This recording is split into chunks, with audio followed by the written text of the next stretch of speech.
Cabinet has approved Phase 2 of the Ministry of Education's targeted approach to the return of students to school.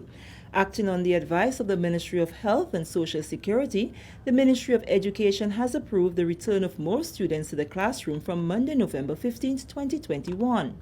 A release from the Ministry of Education on Friday indicates that the return to the classroom will be based on the readiness of schools and school-specific plans that will cater to the maximum number of students on site while maintaining a physical distance of 6 feet. Students who cannot be accommodated face-to-face or those whose parents are not yet comfortable to send them back will be supported through online engagements. All groups of students in exit grades, students unable to connect electronically, will have a specified minimum number of days at school before the end of the term.